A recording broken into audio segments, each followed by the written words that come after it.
I'm a mum to a 4-year-old boy and an almost 2-year-old girl. My husband, their dad, passed away when my boy was 2.5. My little girl was a month old. I've been working really hard at trying to navigate life as a solo parent whilst working through my own grief and supporting my 2 kids.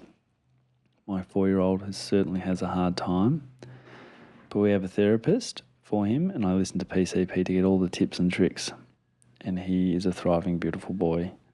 My question is, how do I raise him to continue to be a sensitive boy when all he has is me? Sure, we have lots of male influences, family, friends, but I'm worried he will be influenced by toxic masculinity. I'm worried he will be influenced by the wrong people. Upon reflection, a lot of men in our lives probably have some elements of toxic masculinity. How do I role model to him positive masculinity? How do I continue to encourage him his caring and nurturing side whilst helping him grow into a man? I certainly do not put pressure on him to be the man in the house, and I try really hard to be a mum and dad. I tell him that I will protect him and he is safe when he is with me. We work hard on labelling emotions. I don't tell him he isn't allowed to cry. I call him beautiful, but also little boys are foreign to me. How he loves to wrestle, crash his cars, how he interacts with his mates. Thanks to this podcast, it helps me navigate my life with my kids and certainly has made for a happier household despite the situation. Side note, why do we put these sporting people on pedestals? Why do we push our men to be elite athletes like this is the epitome and that is the definition of being successful? We should be putting surgeons, GPs, engineers, scientists, people who create change and innovate whilst caring for people and making our world a better place. Yeah, what do you think about that? Yeah, I'm lucky to get a message from someone who is doing so much parenting and dealing with so much in their life, and the fact they listen to the potty is really nice to hear. Yeah. And that's we're lucky.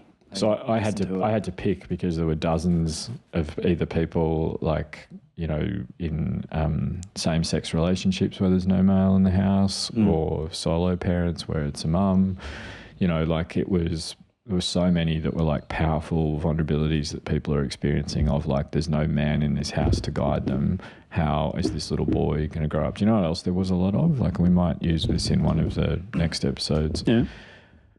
I found out I'm having a boy and it's really stressed me out because of the pressure, you know, and just because of that mindset, especially a lot of feminists that were like, man, how do I do this now? Like I knew how to raise a girl or I've been raising girls really well, but how do I do this now?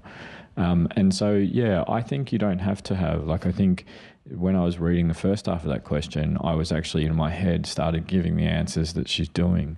Showing him it's okay to cry, helping him with emotional expressions, elevating and scaffolding and praising him for moments of kindness and caring and compassion and empathy, you know, looking after others, all the things that I think should be in all of us, but they should start becoming a healthy view of masculinity. You don't need to have like that in the home, and often that can be unhealthy because even my own bias, like so many people wrote in that they also call their son mate when they're getting frustrated or bud.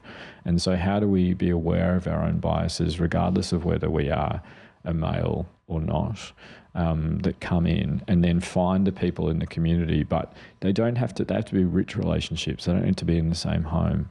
Some of the men that I admire so much that guide me towards masculinity, I see them like every fortnight in small bursts, but at this moment, you know, yeah, like there's just so Tom Brunzell from Berry Street. People know me. I talk about Berry Street. That's a person I hardly see, but every time I see him, I see this beautiful depiction of masculinity. And so you don't have to have frequent.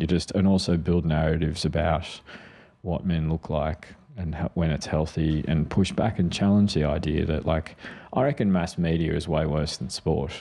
You know, the mass media that's like just go and, you know, resolve all your problems by fighting. Do you know what I mean? Even think about The Incredible Hulk. That's a classic caricature of like anger unleashed is okay because then you can overpower everyone physically. Do you know what I mean? So we've got to like... It's a comic book from the 50s. Totally, but still a lot of kids like Evie knows Hulk smash. Yeah. Do you know what I mean? And that's like a depiction of anger that has an outlet like that. So we've got to also make sure there's ones where people are actually managing their emotions really well. This podcast is brought to you by Guiding Growing Minds, a social enterprise that aims to give all children the best opportunity to reach their potential and succeed in living rich and meaningful lives.